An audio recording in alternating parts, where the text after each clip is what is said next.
And who do we have here? Steve Wolfe, right? Yeah. And who do we have here? John Hornbeck. And who do we have here? Jerry Schrepfer. And we're going to have fun today here on Are You Ready? Well, Steve, where can people contact you? For real estate or for home inspection? Well, let's talk about real estate first.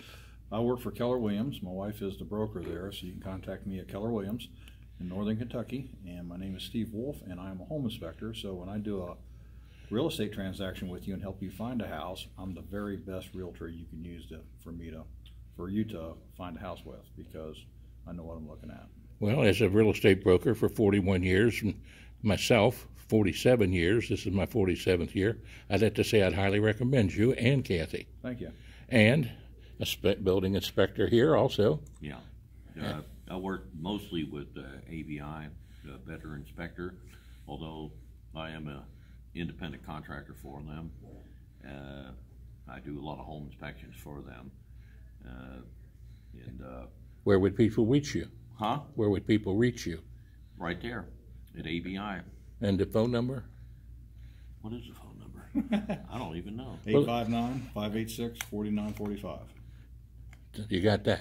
Yeah. Jerry, what do you do besides entertain and be a wonderful person? I'm just a bass player. He's a bass player, right? He's a darn good bass player and a mighty fine human being. He's a pretty good sailor, too, because I've been out on the sailboat with him a couple times, and he ain't half bad sailor. Well, he's a very good human being also. You can reach me at jerry@nkbma.com. Fantastic. Travels with the Stephensons, and are you ready? Well, these fellows are ready. Let's go to the show.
Are you ready?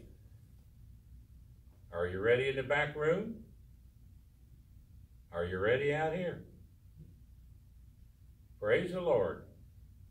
Pass the ammunition of godly principles. And today, we are ready. In fact, I'm so ready with this music, I'm about beside myself. And today we're going to have Steve Wolfe and John Hornbeck and Jerry Schrepfer with us. Jerry's on the bass. He's a good bass man. John Hornbeck, a good old house inspector, is with us today. And he's on the guitar and doing a little singing. And then the guy that old Tom Sawyer helped get into this business, being myself, since I was working on a deal, a good deal, with my great realtor expert and his wife, Kathy Wolfe and Steve Wolfe. And we were supposed to have a judge on today, but they called a special judges meeting. So he had to run off to that meeting, which I advised him go ahead and do. And I come up with a brilliant idea. Well, maybe it's time we had a little good music on. And I cornered my old buddy Steve and Miss Kathy, and I said, how would you like to come on? Because he invited me in his house the other night to hear a little music, and I couldn't come in because of my physical condition. And I said, I got the idea, the bulb went on, and said, Steve, and he knows some other people who can play and sing. So fellas, I'm gonna let you guys start off the show here, doing this little instrumental called Frank Freight Train Boogie. Can we do that? We just For- did. We just did You just that. did that? We just did Okay, well, good. Flower Creek. Well, what you wanna do, save it again, cause I liked it. Okay. We'll do it, we shut the show down here today. All right. And, okay, now celebrating front porch music, original by John, story behind the song, Flower Creek. Now, who can do that? That would be me. That would be, well, tell us about the song first. Well, all I can tell you is it's not a song, it's just an instrumental. It just, I grew up along Flower Creek over in Pendleton County, and this song just kind of reminds me, this piece of music kind of reminds me of that place. And Jerry, do you have anything to add to that? No, other than it's a fun song. John taught it to me a few years back, and I thought, well, that's a pretty neat song. Where did that come from? And he said, well, I wrote it. It reminds me of being a kid, reminds me of my childhood. I thought, it's a neat idea. Fantastic. Steve, you have any thoughts on that song? If I don't play it, he hits me with a stick. Not a good idea to hit him with a stick, not unless you knock him out first. Well, I'm just gonna sit and listen, and I'd like to invite the audience out there to listen. Are you ready? Where have you been? Where are you going? What are you seeking? Are you ready for the Lord? Let's hear that good music.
Fantastic, fantastic. Jerry Schrepfer on bass and Steve Wolfe on fiddle, or do we call that the fiddle or the violin? It's a fiddle. It's a fiddle. That's the fiddle, that's fine. Unless you play it different, you have to play it different, then it's a violin. And who wrote the song, John Hornbeck. Now tell us again the little story that goes with that, John. How did you come up with this, and where was you when you did this? Probably sitting in the Sitting in living my room living of my room. trailer, and I don't know, just the music just came to me, that's all. And just sitting there picking one night. Probably had a little bit too much to drink, but everything kind of come together, yeah. Well, you know something? That's what music is all about, isn't it, Jerry? Having too much drink? No. It's about love, and it's about understanding, it's about listening, isn't it, Jerry? Music is one of those medicines for the soul, and I find it very refreshing to play with these guys. They've got a lot of neat ideas, and you'll hear a few more songs that they like to do here in a minute, and I just love playing bass along with them. I don't do a whole lot other than that. So, Jerry, tell us a little bit about yourself. Where did you come from? Where have you been at? Tell us your life story a little bit. you sure you want to know that? I do really want to know that. I'm basically from Michigan. I moved in this area in 1980. I grew up in Michigan as a folk singer, believe it or not. Played the 12-string guitar, and had a great time with Peter, Paul, and Mary, and Kingston Trio, and John Denver, and all of those types of musicians. And then I came to Kentucky in 1980. After his picture wound up with the post office. Working for Kroger Corporate, actually, downtown. And it was pretty interesting because I ran into this interesting musical group at the Ground Round restaurant in Florence. And it was Gene Thompson and his crew playing something that I later learned was called bluegrass. It had this neat thing called a banjo and a mandolin. And I thought, wow, this is kind of interesting music. I could get into that. So at that point, I kind of gave up the 12-string guitar and picked up the bass and tried the banjo for a minute, but my wife said it's either the banjo or me, and I made the right choice. I decided to go and play the bass instead. So that's fantastic. Now, where did you go to school? In Michigan, or? In Michigan, yes. And how long have you been here in Kentucky now? Since 1980. 1980, and worked with Kroger's. I worked for Kroger's for a few years, and then moved on to Remke's, and since then I've been CFO accounting expert. I've done a number of different things with my life, and most recently I'm retired from the city of Florence as their risk manager for 5 years. So you've been very active and a great citizen. And I've enjoyed life. A wonderful set of grandkids and kids, and it's been a good journey. And I'm just coasting right now, enjoying being retired and playing some music. How old are you, Jerry? May I ask? 72. 72. Well, fantastic. I don't know when that happened, but yeah. It snuck up on you. And John, where were you born and raised? Well, I was born in Covington, and between Covington and Butler, I spent most of my youth. My grandfather owned a big farm out in Pendleton County out there in Butler. When I wasn't in school in the summer, I was at my grandfather's. I was basically a piece of rental farm machinery, and they kind of bounced me from one relative to the other, doing different odd jobs, helping put up hay and shearing sheep or whatever needed to be done. So, where'd you go to school? I went to Holmes. Covington Holmes. Doc Ellis there when you were there? Well, yeah. Tom Ellis was still the head football coach when I started. By the time I graduated, it was let me see. It was Bob White was my high school football coach, and then later on it was a guy named Lou Shinker or something like that. I can't remember exactly. Orland Hoskins down there too. You remember him at all? Mr. Hoskins, yes. Yeah. Great people. Mr. Flynn. Yeah. The Dean of Boys. Great people. Yeah, they all were good guys.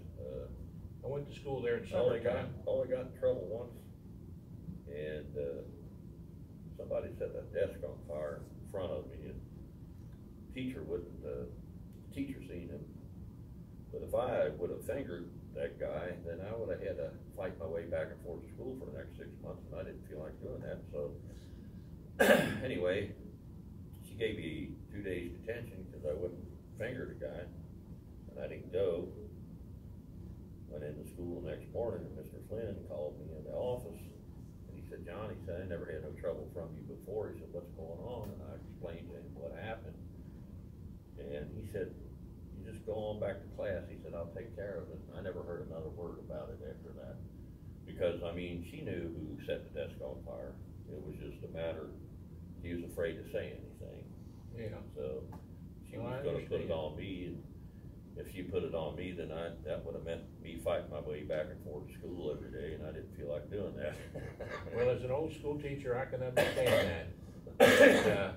Mr. Flynn and Mr. Hoskins, and bless his soul, Doc Ellis or Coach Ellis, we used to call him. Tom, yeah. Did you go to Holmes? I didn't go. I went to Holmes in the summertime. I went to Simon Kenton, graduated from Simon Kenton in '61, but we could go take courses in the summertime at Holmes. Right. So I took several down there. But where I got to know them really well was when I was president of the Education Association in Erlanger Lloyd and teaching school. and then later as superintendent of education for the state of Kentucky. But I remember Coach Ellis, even when I was able to walk into him, and it's when I was going to all the nursing homes in northern Kentucky playing Santa Claus. Yeah, And I'd go in and visit with the patients personally. Right. As Santa Claus. And he was in one of the nursing homes. right. I never will forget putting my hand on his hand and saying a prayer with him and wishing him well on his pathway to heaven. Right. Because he was sort of a gruffy old He was man. gruffy as heck. And Yeah, he was, but he was a good guy. oh, he was a good guy. Yeah. He had a good heart. Yeah. And he stood up for teachers Yeah. with all his heart. Yeah. And did a great job doing that. And I was proud to be his friend, very proud to be his friend. And Mr. Hopkins, I did some substitute teaching down there these last Yeah. few years. I tried to go to 4 systems subbing Yeah. while I was last able to do so. And that was Campbell County Schools, and I think I'm still on their list as a sub. And And you Boone knew County Mr. Schools. McCormick too. Yeah, I knew Mr. McCormick, absolutely. Yeah. And Boone County Schools. Yeah. And then I think I might still be on their list. But Covington Homes, Covington School System, I subbed there. In fact, and I had a beautiful letter sent to me, Steve, by the principal there, asking me if I would come back and sub because he felt like I was the kind of person the kids needed as a substitute teacher. It was quite an honor to get that letter from him. I expect it was. And then Beechwood School System, I subbed there. And the reason I did 4 different systems is I wanted to get and different systems, I wanted to get a look at what was going on in all of the different schools. So Right. it was a great education for me. And you know, one thing about teaching is like music. It really is like music. If you are a teacher, I don't know how you could be a teacher and not love the students. I mean, I always looked every class that I ever had in the eye and told them that I loved them. Yeah. Now, I demanded respect, but I still loved them, and I wanted them to know that they were loved. And music is probably one of the greatest things that we have that God has given us as a gift, with you guys there right here, is music. Music is the writing of the word that says, I love you. Because a musician loves what he's doing. Am I right here? Oh, yeah. Yeah, If I don't play, he hits me with a stick. Huh? Huh? No, you did No, I not. forgot it. I can lead off, that's okay. Now, can I get another song from you? And then Yeah. I'm gonna get over here and talk to this fellow a little bit, Steve, my old buddy here, and get into his background. I'll just lead off with this and someone else. John, we know this is one of your favorite songs, so feel free to join in. Oh, is this my old Kentucky What, you gonna home? start on the fiddle? Yeah, because I didn't bring her. I'll try it. Let me know when you want me to come in there with a little bit. Okay. Just whenever you feel like it. That's how music works. Now, we've never seen you play together before, folks, so I'm gonna try Well, here. you know, we said it at the beginning of the show, front porch music, and that's what this is all about. That's right. You know, music has gone back to the front porch. Might be backport music. Well, backporch music too. But anyway. But it's music that is shared among friends on the porch. It doesn't have to be good, it's just music. Just music. It's I love you. Works that way.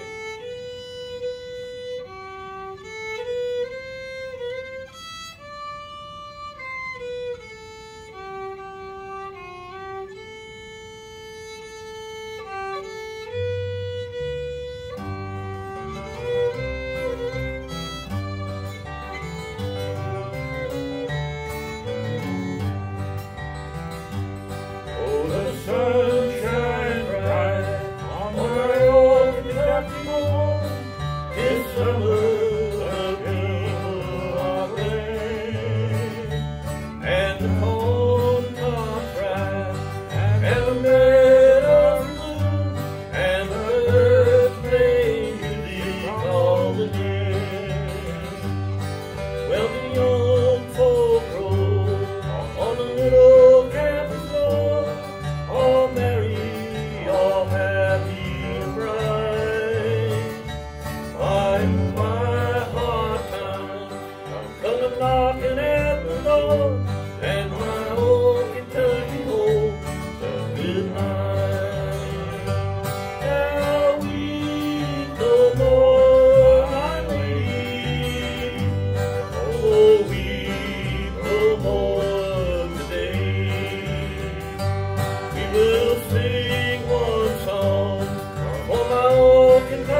good night. Oh, weep no more, my lady. Oh, weep no more today. We will sing one song for my old Kentucky home, for my old Kentucky home, far away.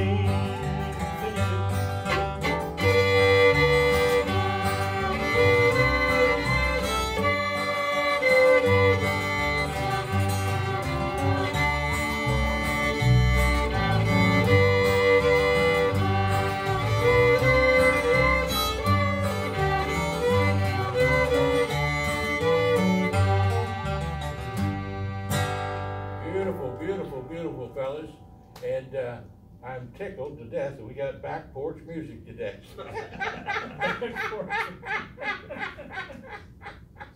I tell you what. You can have more fun on the back porch. It's true. It's true. That's where we put the cooler. Oh my goodness gracious. You have to be all self-conscious when you're on the front porch. You don't have to be self-conscious when you're on the back porch. Now, Steve, I want to get into your background a little bit here. Where have you been? I'd like to know where you grew up, where were you born, just some biographical information. Tell us about your life. I was an Army brat, so I grew up all over the place. Oh my, can When you say where did you grow up, the answer is yes. So since I'd already had 18 years in the Army, when I was 18, I joined the Marine Corps.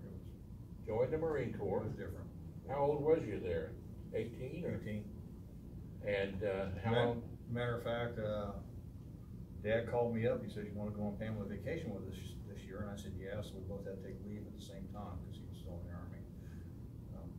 Well, you spent a little time in Germany too, didn't you? Yeah, I spent 3 years in Germany when I was a kid. 3 years in Germany. Any other countries that you were in across the ocean, or In the Army or in the Marine Corps? either one?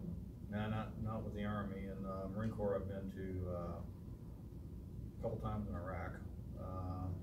I've been, You were in Norway once, weren't you? yeah, I've been in Norway, I've been in England, you know, just bouncing around So you've seen a lot of territory. a little bit. Now, where did you go to high school? Around all over the place, or Hardin County, Kentucky. Hardin down Elizabethtown? Right. Hardin County, yeah, well, I remember filming the history down there. An old friend of mine was from there, and many years ago, I think he probably is still alive. Joe Prather was his name, and he was a state senator in Kentucky. Joe Prather, a good man, and I enjoyed doing the history down there when I filmed the history of all 120 You counties. wouldn't happen to know Charlie Long, would you? Charlie Long, He was vice president of Travelers Insurance for many years. I might have met He was a him. really good friend of mine, when I was younger. He was a member of the Civil War Roundtable. Oh, yeah, Okay, yeah, I know you're Yeah. talking about. yeah, yeah. Good man. Yeah, he's long gone now, I'm sure, because, you know, heck, I was in my early 20s when I met him, and he was probably about my age, 60-something, yeah. Well, you know something, that brings up a point. Yeah. And I'm gonna continue talking to Steve about his background here, but before we go on, I wanna look the audience in the eye and say, a tribute to someone, and one of the reasons we have the musicians on here today, an old friend of mine who played at my Pioneer Days picnics that I had down at Pioneer Park, when Dr. Thomas Clark came up and honored us with his 100-year-old life, and was at our Pioneer Day picnic. And there was a band playing for me, with one of my best friends, Harry Sparrow, playing the bass, Jerry, and Glenn Canyon and his band. Glenn's the one that wrote the song Bright Indiana. Had a big popular hit with it. But he wrote many songs just like you do. Yeah. And he passed away here a couple weeks ago. And we lost him, but we didn't lose his music. And if people want to go out and hear some of his music, including parts of Bright Indiana, go out to my Facebook site or go out to YouTube and look under Travels with the Stephensons, and we'll have it posted there. And Glenn Canyon and Harry Sparrow in that band 20 years, and he's gone on to heaven, and Harry cuts hair down at Sparrow and Newton's barber shop. That's where Glenn used to come get his hair cut too. If you want knowledge, you don't have it until you got the Sparrow Newtons. You know, that's a funny thing about faith, is if you have faith, when somebody passes, Yeah. they ain't lost. No. They ain't lost. You're gonna Who's see gonna them be right again. with them? You're gonna see them again. You know, it's just a temporary separation, is all it is. That's all it is. Huh? That's all it is. Yeah. And you hear that door knocking, it's Jesus. And he knocks on everybody's door, doesn't he, Steve? Eventually. Eventually, he knocks on everybody's door. But the one thing that you have to do is reach down and turn the knob and invite him into your heart. And if you do, you'll never regret it. And believe me, from that day on, music will be your life, because you'll have the music of Jesus in your heart. And Glen Canyon and these three fellas here have music in their heart, and they have Jesus in their hearts. But if you're out there watching tonight and you haven't made your decision, just remember, Jesus knocks on your door, but you must reach down, turn the knob, and invite him in. And it'll change your life. It'll change your whole outlook. I've seen it with my own family members, and I've seen it with friends, and I've seen it for myself. When I invited him in at a Billy Graham crusade many years ago, down in Louisville in 1956.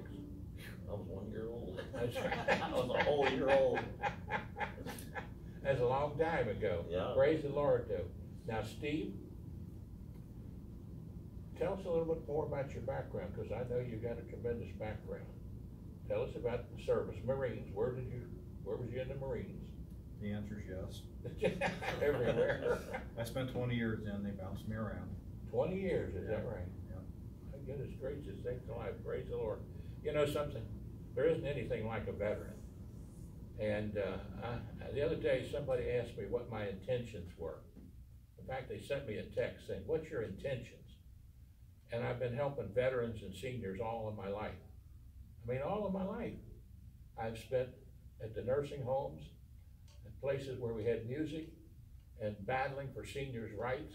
In fact, in the United States JCs, I received an award as the outstanding project in the whole United States of America for producing the first film we had on public access, Jerry, in 1982 called Home Weatherization for Seniors, how to weatherize homes. And I used that video to train all the community action agency workers across the state of Kentucky. What an insult to somebody to say, what is your intentions with seniors? I'm down there trying to help seniors with their rights and be an advocate for them at a nursing home. And then somebody writes me and says, what's your intentions? My intentions are to see to it that they get their rights. And that's my only intention. I'm not there for glory. I'm not there for punishment. I'm not there to take their money. I'm not interested in that. I'm interested in their human rights. And that's the answer to that question. And I have a 92-year-old World War II veteran who was in the Battle of Leyte Gulf, and on the first ship hit by 2 kamikazes. And a lot of people have seen me walking him around, my brother-in-law. And I'm proud that he's my brother-in-law, and I'm proud he's my friend, and I'm proud that I go visit him and take him for rides 2 or 3 times a week all through the territory where he grew up. And he loves it. And I love to take him places with me. And that's real love of seniors. That's my intentions. That's my intentions. Now, my brother's down there too, Gerald Stephenson, and he has some memory issues. That happens to us when we get older. I'm 75, I got some memory issues. There's a lot of people who've got some memory issues. That doesn't mean that we mistreat people or that we don't serve them properly. Right. So if you're working in a nursing home, I know you're paid very little often, and I know sometimes you're not properly trained often, but I said, try to give humane love to all the seniors, regardless of their mental capacities. And if you're a youngster out there, a son or a daughter or a nephew or a niece or a brother or sister, don't just put your older person into the nursing home. Go and see them. Be part of their life. Visit their activities and make sure that they get care. Would you guys agree with that? Well, I'll tell you what, from personal experience, John, just when I had to put my mother in a nursing home. Yes. Okay. And I made it a point every day after work to stop there. Amen. You didn't have to stay long. You didn't have to stay forever. Just stop by and let those people know that you're interested in how she's being treated. Absolutely. You know, and if you can do that much, that you'd be surprised. Of course, I used to bring them lunch too. When I'd come, you paid on Friday, I'd bring them like a bucket of chicken to the people that were working there. Yeah. And everything, and made a big difference in how they treated my mom, believe me, you know. Well, that's 90% of the battle, is that you gotta show up and make sure that the elderly are treated properly. Right. And I'm proud of the fact that I do that. So when somebody asks me what my intentions are to do godly principles. As simple as that. Steve, 20 years in the service. Both of those fellows are veterans. You're a veteran. We owe a great gratitude. Now, were you guys in the service at all? I wasn't. Well, I wasn't either. I was in what's called Air Force ROTC. That's my closest I got to it at UK College. And I tried to sign up for pilot's training. Went through everything, passed all of the written stuff, got to the physical, and some guy called me the other, we can't have you. I said, what do you mean you can't have me? I'm 180 pounds and can dunk a basketball. You've got a stricture in the urethra, so we can't have you because we'd have to have a specialist wherever we sent you. I said, you're kidding me. Something I had when I was in the 6th grade and was in the hospital with it for surgery and some other things, and knocked me out of being able to go. And I actually wanted to go. It probably saved my life, though, in the long run, because I probably would have gone straight to Vietnam. But I admire people who signed up and went to the service, and I admire the people that support the veterans and our police departments and try to do what's right in our country. Steve, I'm proud of you. Thanks. Now, after you got out of the service, what did you start doing? I was a master electrician for quite a while, and I became a home inspector after I broke my neck and couldn't carry wire. And I was a home inspector for 20 years, and about 3 years ago, I like to take trips to Iraq because it's fun. No, they could pay you. And they paid me a lot of money. They paid me a lot of money to go there. So I went one time, and my wife didn't like that. So when I wanted to go again, she says, "Here's your paperwork. You're going to real estate school Monday," which is how I became a realtor. Oh, is that right? She goes, "I already paid. It's non-refundable. Sorry about your luck." Now, in the background here, doing the camera, is Miss June Guyman Stephenson. Of course, we got Roger and Ryan back there too, helping, and they have they've been a big help in getting us to do our show here, and I want to congratulate them, and I want to thank Spectrum Cable Television for helping us do this. And but Miss June, as you know, is the smartest move I ever made, and I can have to say now, for Kathy's benefit, she's the smartest move you ever made, Steve. Don't you agree? She tricked me. Did she trick me? And she'll watch this later too. Don't see it. Well, I did the best I could do, Kathy. He's too smart for me. He's got a quick wit. Now, before we go to this next song, I want to mention a minister, Tim Frymuth, over at Bethesda Christian Church, or Bethesda Community Church on 526, right just a little bit east of 25, Highway 25. There's a little lake in front of it. If you haven't got a home church, stop by sometime. You'll find that they love you. And but his wife had to be taken to the hospital the other night, and they're starting a vacation Bible school. He's had his hands full, so let's keep him in prayers. We'll say our prayer here in a little bit. But Tim Frymuth and his wife Judy, and if you haven't got a home church, join them over there. Of course, Randy Wallace has been having to take care of his mother, so we got to mention Randy. And he missed our show last week because of having to do a funeral. So we're hanging in there. But let's do our next song if we can, if that's all right with you. Yeah. What you gonna do? It's called "Dark as a Dungeon." It's an old tune written by Merle Travis, who grew up in the coal fields of actually western Kentucky. Muhlenberg? No, he was from down around Ebenezer. Ebenezer. Yeah, if you know where that's at. Yeah, Merle Travis, yeah. Yeah.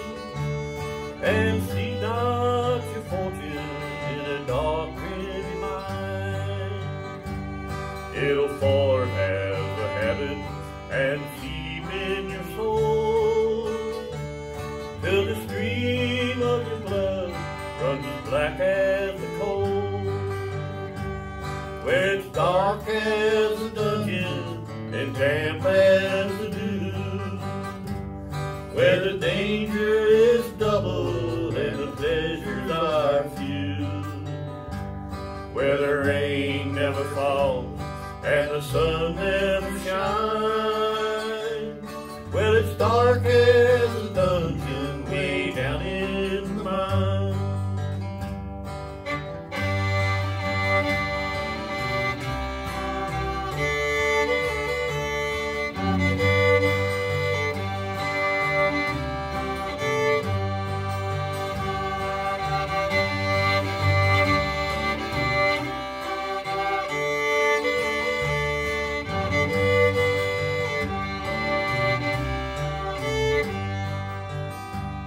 Well, there's many a man I've known in my day who lived just to labor his whole life away, like a fiend with his dope and a drunkard his wine.